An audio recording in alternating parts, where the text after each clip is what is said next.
Voilà, bon, bah aujourd'hui, je vais vous parler, parce que je suis en randonnée, mais je suis pas tout seul, vous allez voir, je suis encore avec un très bon ami, encore comme toujours.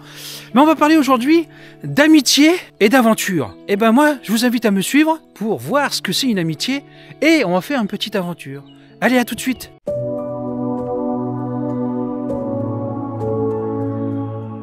Mais quel homme est là? Ah, Bruno!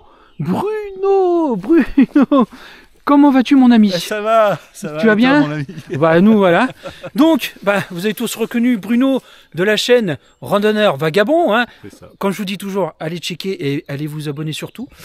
Et ben, comme je vous ai dit à l'intro, on va parler d'amitié. Ça tombe bien. Bah Bruno aujourd'hui m'a invité à une randonnée, une petite aventure en plus. Donc, bah c'est le sujet de la vidéo. Et en plus, comme on est de très bons amis, donc on va vous parler de l'amitié et en même temps de cette amitié, randonnée. Là, on est à côté de... Alors, on est sur le secteur Soyaux, en Tornac. Voilà. En Tornac. Ok, bon, je vous mettrai une petite carte Soyaux, sur en là. Tornac.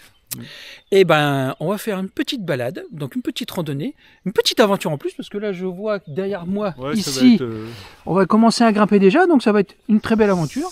Et puis, bah, je vous invite à me suivre sur cette petite réflexion et cette petite aventure. Allez, c'est parti. Comme vous voyez là, Bruno, lui, alors moi j'ai oublié mes bâtons, mais lui il a été, parce qu'on commence à grimper, je t'ai rien dit. méchant. C'est ça l'amitié, la méchanceté. Voilà. De l'amitié. Pour bien aimer, il faut être méchant. Voilà. Comme on dit bien, qui aime bien, châtie bien. C'est exactement ça. Voilà. Et donc, là on est en train de grimper. Et Bruno, tu me disais en bas qu'ici c'est des anciennes carrières, c'est bien ça? Oui, alors, c'est des falaises de calcaire qui ont été exploitées et qui ont servi à construire des villes comme Ruel, comme Magnac, D'accord. comme Touvre. Ok. Et même Soyaux, bien entendu. Ah bah, ça a vraiment servi à construire pas mal de villages. C'est sûr qu'il court. Il déchargeait des blocs directement dans les villages autour. Voilà. Ok. Putain, c'est superbe en plus. Hein. Et une ambiance Indiana Jones. Ouais. Allez, on continue. Allez. Regardez ça. Ah bah là, je connaissais pas du tout, vous voyez. Pour ça que merci Bruno, mais c'est super, franchement. Là, Le sauvage. Il n'y a rien de savouré, le sauvage. Ça. On est hors des sentiers battus. Ça, je te le dis. Et c'est ce qui est bien, c'est qu'on est à côté d'une grande ville. Parce que Angoulême, c'est quoi? Même pas une dizaine de kilomètres? Ouais. C'est juste à côté et vous avez ça. Pour ça que j'aime bien ici la Charente, surtout Angoulême. Parce que vous pouvez même aller en voiture, même si vous marchez, bah, vous quittez d'Angoulême, pouf, tout de suite vous tombez là-dessus. Donc c'est ça que je vous dis, c'est venez en Charente. Franchement, venez en Charente, venez visiter la Charente, vous ne serez pas déçus. Allez, on continue et c'est superbe. Ah ouais. Là, c'est les beaux petits chemins. C'est pas vandalisé. C'est toi qui déchaînes les foules? Alors, je sais pas si vous entendez à la caméra, mais on entend des chiens ou je sais pas ce que c'est dans les bois, juste en face de nous là. Alors, je sais pas s'il y a un chenil, mais ça fait drôle, hein Bruno? Là, on a dit que c'était une horde de loups quand on avait au XVIIe siècle. Allez, ça s'est arrêté. D'un seul coup, disons. Ou des fois, ça peut être des gens aussi qui font des bêtises. On va pas dire gros mots quand même. Mais voilà. Allez, nous on continue. Mais c'est bizarre quand même. Enfin, ça s'est arrêté d'un seul coup. Allez. Et je me demandais, Bruno, ici, il n'y a pas eu des hommes préhistoriques parce que... Alors, on va en parler, effectivement. Ah. Et... On verra ça tout à l'heure. On sent le spécialiste, là. Ils sont l'homme préhistorique. Ah, ça sent l'histoire. Allez, on va vous dire ça.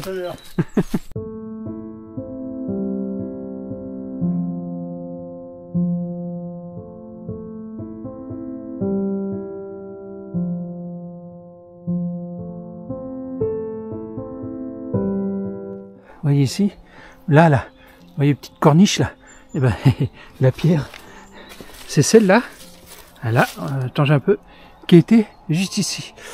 Et Bruno me disait tout à l'heure qu'ici il y avait, on appelait ça la vieille mer, c'est ça hein? Autrefois, ici, il y avait ce qui s'appelait la vieille mer. C'était le surnom qu'on donnait à un cours d'eau. C'était pas la mer, hein, mais la vieille mer. Et ça s'est retiré Alors il y a une érosion des roches qui aurait pu être provoquée par par ce fleuve, enfin je sais pas, ça doit être quelque chose d'assez important quand même. Ouais, bah, quand c'est creusé, je vous ai montré les images, tout est creusé en dessous. Et en fait, donc on va pas voir parce qu'il y a beaucoup d'arbres. Donc là, juste en face, nous avons donc la vallée, elle est juste en bas, et en face, on avons un petit promontoire là. Et en fait, bah, comme disait Bruno, peut-être le fleuve a creusé. De toute façon, c'est lui qui a creusé tout ça il y a des millions d'années. Et le reste de vestiges, bah, c'est ce qu'on est en train de faire là ici, comme une petite falaise en gros, comme ça fait penser à ça. Voilà. Merci Bruno.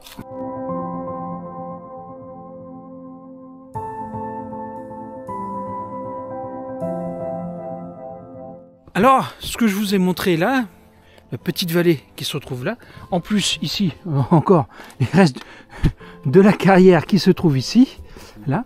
Et là, vous avez un petit sorte de petit porte-drapeau qui se trouve ici en fer. En fait, ici, anciennement, ben, en plus, Bruno, c'est un ancien du premier RIMA, bah comme moi, voilà, on est tous les deux du premier RIMA. Bon, lui un petit peu plus vieux que moi, mais il m'expliquait qu'ici, donc ce petit drapeau là, donc on mettait un petit drapeau au bout, on levait, c'était pour indiquer aux gens, en fait, la vallée, ça servait de zone de tir pour l'entraînement du premier RIMA vers ses débuts.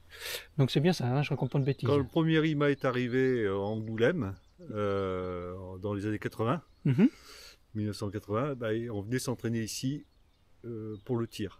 Et donc quand il levait le drapeau, effectivement, c'était un exercice de tir. C'est-à-dire qu'on était en exercice de tir et que cette zone ne devait pas être foulée par les personnes, par les personnes qui étaient étrangères sous peine de danger, parce que c'était du FAMAS. Hein. Ouais, donc là, puis en plus balle réelle, donc enfin, ouais. Eh ben c'est super. Bah tu vois, c'est des coins que je connaissais pas du tout. Merci Bruno. Et tu vois, moi un ancien du premier RIMA, et ben voilà. Ceux qui sont du premier RIMA, ils vont se reconnaître. Les anciens, eh ben je pense que vous avez un souvenir quand vous allez tirer ici.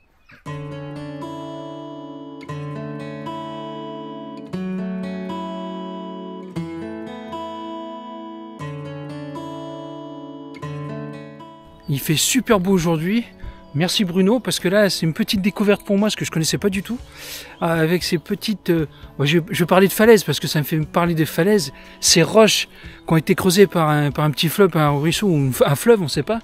Et là on est directement sous le cadre, sur le terrain où les militaires du premier RIMA venaient tirer. Donc on était tout en haut là-bas et on a tout descendu jusqu'ici. Et franchement, c'est super parce que la ville elle est juste à côté. On est mais vraiment à côté quoi. Et ça c'est super.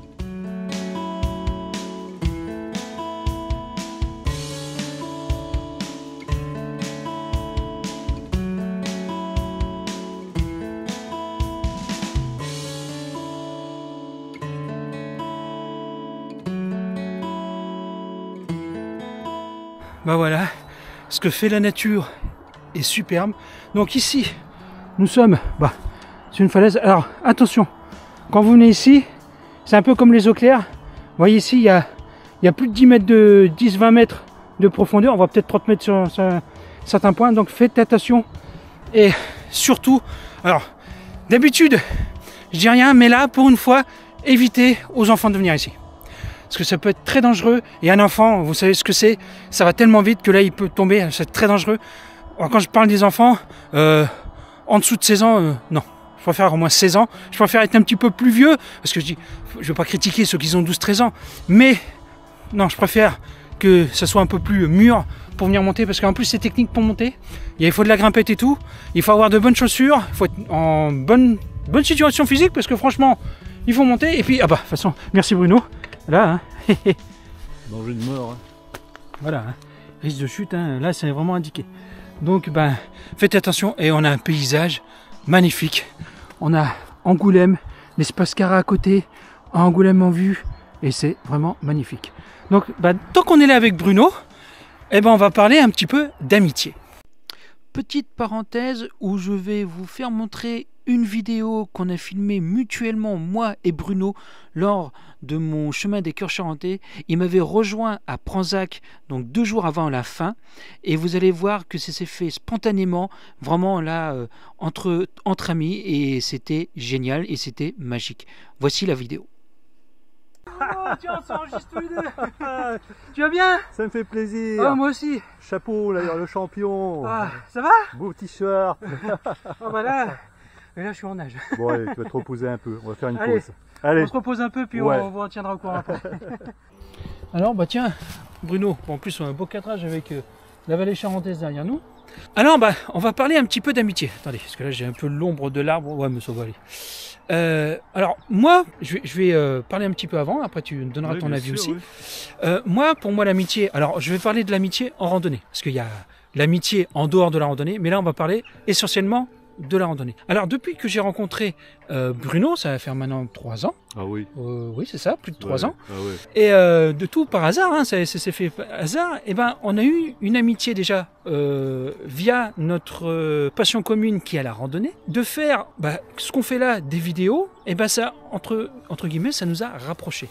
Alors rapprochés, on se voit pas tous les jours. Voilà, avec Bruno, on se voit de temps en temps, on communique assez souvent quand même sur les réseaux quand même, hein, parce que lui, il a une chaîne YouTube, on se communique sur Facebook et tout ça, voilà. Mais on se voit pas tous les jours. C'est là que l'amitié va rentrer en compte, c'est que à chaque fois qu'on fait une vidéo, eh ben, on est tellement content de se voir, et c'est là qu'on fait notre partage de la randonnée, parce qu'il m'apprend énormément de choses. Comme lui, il a fait beaucoup de sport avant, voilà, Bruno est plus vieux que moi, donc c'est normal, il a plus d'expérience, et ça, le respect de ça, voilà. Et moi, l'amitié, en fait, à force de filmer, parce qu'après, en dehors, quand on filme pas, on discute beaucoup.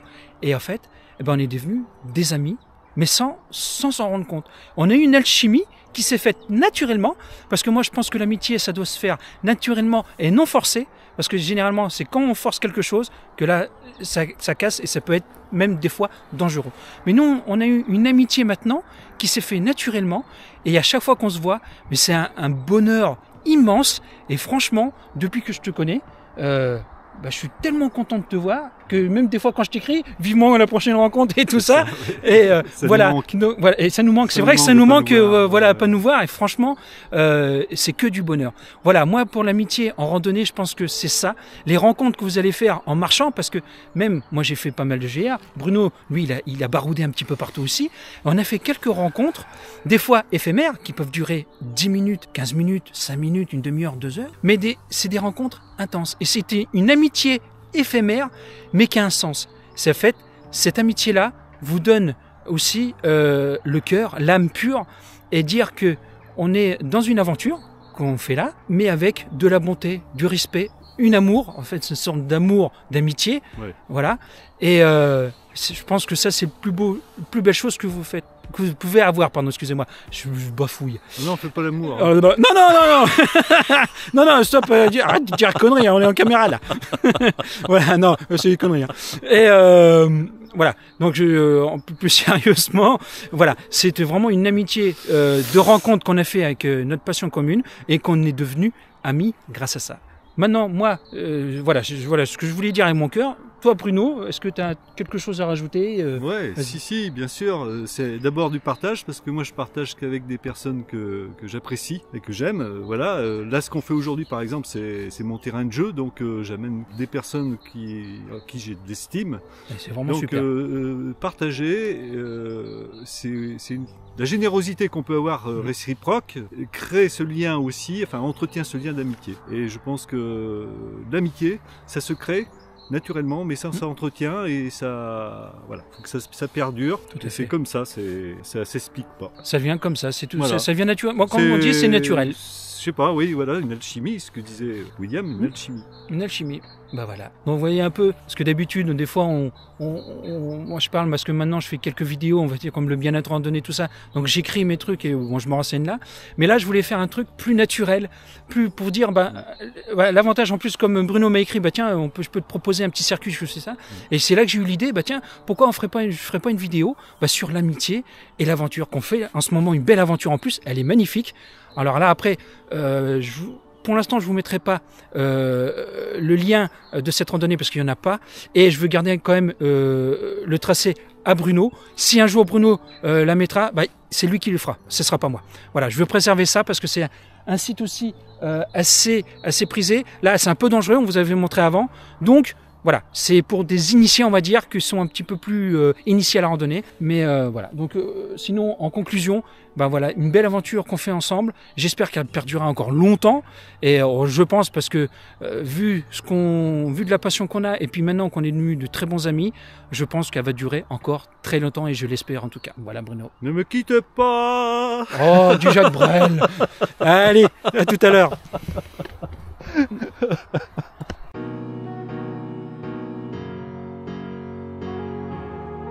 Alors, Bruno, voilà. Donc, on va attendre que ta voix. Mais là, juste en face de moi, vas-y, explique-moi un petit peu ce que c'était. Parce que là, tu me dis en face là, de la pointe qui se trouve ici, jusqu'ici, là, à peu près dans ce qui est à peu près la maison qui se trouve là. Attends, mon doigt, il est là. Donc, explique-moi ce que c'était avant. Alors, initialement, on va partir de la préhistoire.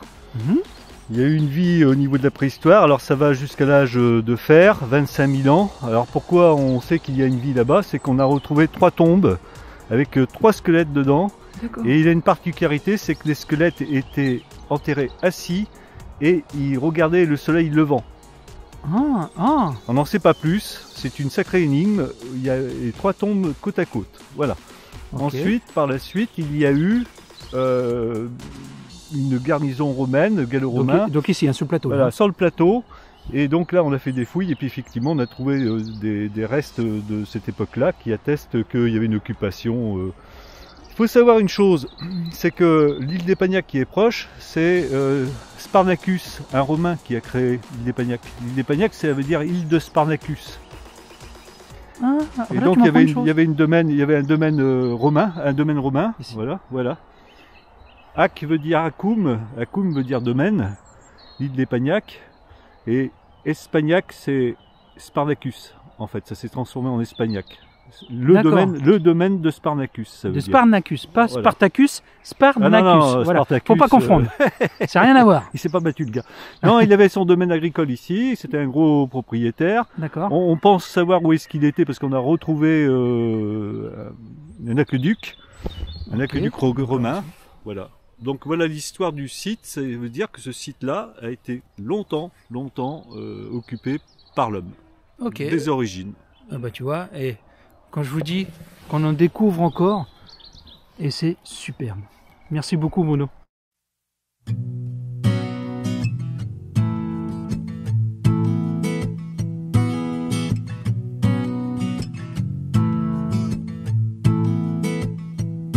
Sometimes when the weeds are high, I sit out and watch the sky.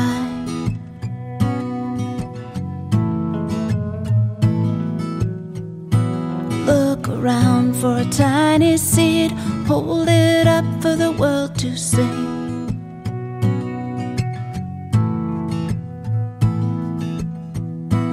Everyone thinks I got power, they don't see me in the witching hour.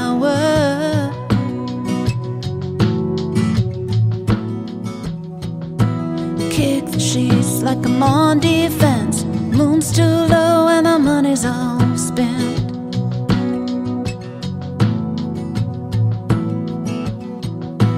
If you want someone that's got a boat lost out at sea.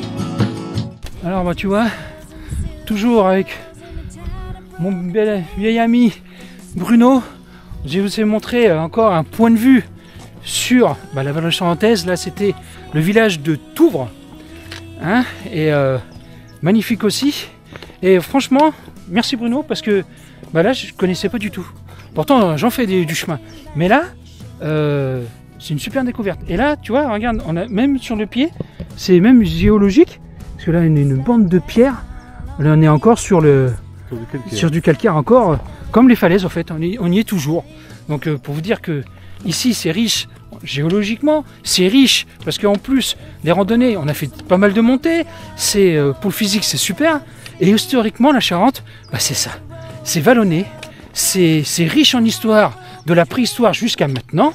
Hein, et on a tout ça ici en Charente. C'est pour ça que je vous dis aussi, allez voir sur la chaîne de Bruno, hein, je dis randonneur vagabond, je dis bien randonneur vagabond, parce que lui c'est pareil, lui il fait des vidéos sur la Charente, et c'est pareil, il explique un peu les lieux où il va, tout ça, et c'est une autre façon de filmer, c'est une autre approche de la Charente que moi j'ai.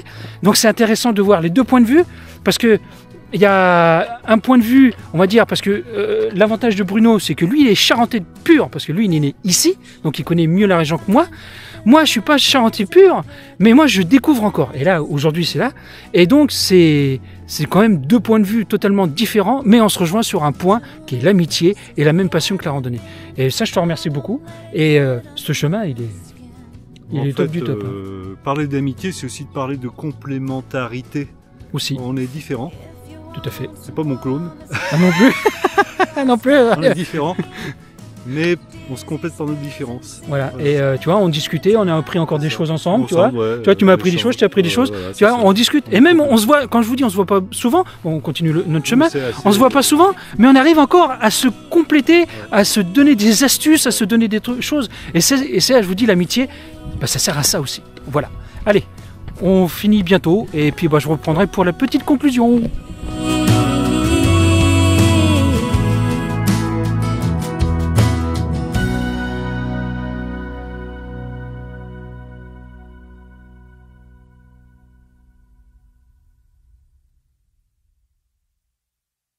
Bon bah voilà, la petite randonnée est terminée, on a fait à peu près une dizaine de kilomètres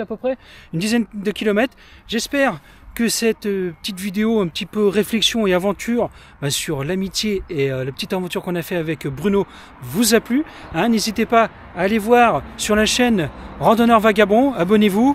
Si vous avez un commentaire, n'hésitez pas vous aussi à témoigner de votre amitié peut-être dans un autre sport. Il n'y a pas que la randonnée. Et moi je vous dis à très bientôt. Profitez de la... J'ai complètement bugué là. Tu vois, regarde, tu vois, on peut dire que c'est du direct. Allez, profitez de la nature, respectez-la et les sites historiques et à bientôt. Ciao.